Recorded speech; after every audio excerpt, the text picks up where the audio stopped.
इंद्री के राजकीय वरिष्ठ माध्यमिक विद्यालय में राष्ट्रीय सेवा योजना कैंप के 7वें दिन समापन किया गया। कैंप की अध्यक्षता प्रधानाचार्य श्रीमती रमापुरी ने की। कैंप का संचालन राष्ट्रीय सेवा योजना अधिकारी राजीव कुमार ने किया और कैंप के समापन में मिडिल हेड रविंद्र कुमार ने एनएसएस की महत्व का वर्णन किया। जानकारी देते हुए प्रधानाचार्य श्रीमती रमापुरी ने बताया कि एनएसएस देश के विकास में कैसे कैसे योगदान देता है। उन्होंने बताया कि राष्ट्रीय सेवा योजना कार्यक्रम से छात्रों के जीवन में देश के प्रति सम्मान व समर्पित होने के लिए बताया जाता है। स्वस्थ व्यक्ति स्वस्थ देह तो और स्वस्थ भागीदारी से देश को आगे बढ़ाने में योगदान दिया जा सकता है। राष्ट्रीय सेवा योजना कार्यक्रम से बच्चों में नई नई प्रतिभाओं को निखार लाता है ताकि बच्चे बड़े होकर देश की सेवा में अपनी भागीदारी रख सकें। आज एनएसएस का समापन दिवस है। 7 दिवस का जो ये शिविर लगता है, इसमें हम बच्चों को देश की सेवा के लिए, समाज की सेवा के लिए कैसे आप तत्पर रह सकते हैं, उसके विषय में बच्चों को सिखाते हैं।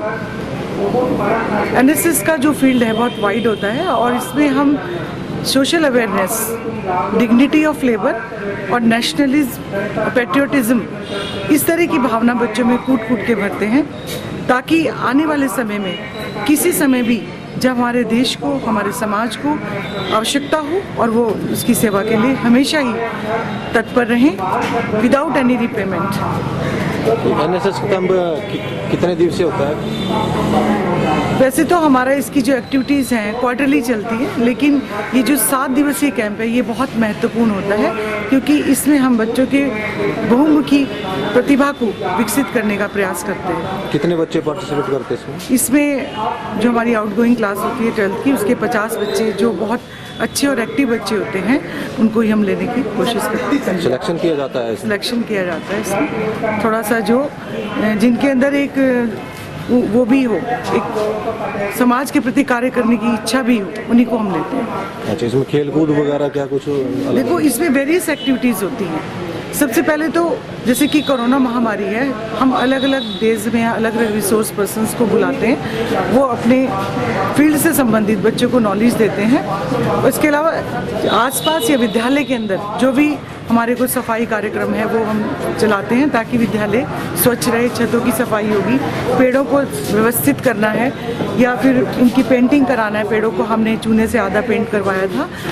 और इसके अलावा हमने ट्रैफिक रूल सिखाने के लिए भी उस डिपार्टमेंट से, रोड सेफ्टी वाले डिपार्टमेंट से बुलाया था लोगों को ताकि जो है बच्चों को इसके बारे में मार्गदर्शन कर सकें। एक दिन हमने रेड क्रॉस से भी बुलाया था कि किस प्रकार से जो है हम फर्स्ट एड, कोई भी अगर आपदा आ जाए या कोई डिज़ास्टर हो जाए तो हमारे एनएसएस के जो वो हैं वॉलंटियर्स हैं, किस प्रकार उनको ट्रेन किया जा सकता है फर्स्ट एड देने के लिए। इन कार्यक्रम का उद्देश्य क्या है? इनका ओवरऑल उद्देश्य है देश की, समाज की सेवा। राष्ट्रीय, जैसे इसका नाम है राष्ट्रीय सेवा योजना, कि नॉट मी बट यू, हर समय हम तत्पर रहें, आठों प्रहर हम इस देश की, इस समाज की सेवा के लिए तत्पर रहें। इसकी जो सिंबल है उसमें जो 8 छड़ें दिखाई देती हैं वो इसी बात का प्रतीक है कि हमें आठों प्रहर इस देश की सेवा करनी है। जी, हमारा 7 दिवसीय कैंप चला था 28 दिसंबर से और हमने सबसे पहले इस कैंप में जो बच्चों को सिखाया गया कि अपने लिए नहीं दूसरों के लिए, ये है नॉट मी बट यू।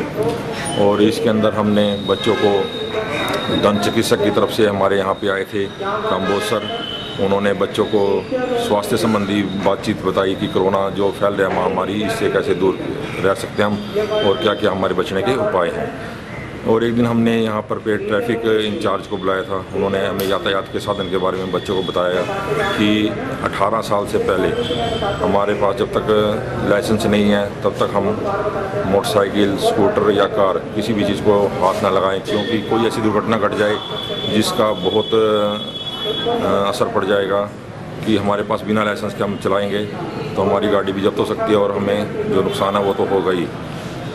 उसके उपरांत हमने हमारे जो पत्रकार हैं विजय जी, उन्होंने यहाँ पर एक दिन योगा के बारे में, स्वास्थ्य के बारे में बताया कि योग से हम किस प्रकार से अपने शरीर को स्वस्थ रख सकते हैं। तो ये इस तरह के कैंप लगाने से बच्चों में किस तरह का उत्साह देखने को मिलता है? क्या एक तो बच्चों का जो शारीरिक विकास होता है, इससे बच्चों के अंदर नई नई भावनाएं पैदा होती हैं, दूसरों के प्रति भी हमने कार्य किस प्रकार से करने हैं और उनके अंदर सबसे बड़ी भावना इसकी होती है कि हम अपने लिए नहीं कर रहे, ये हम दूसरों के लिए कर रहे हैं।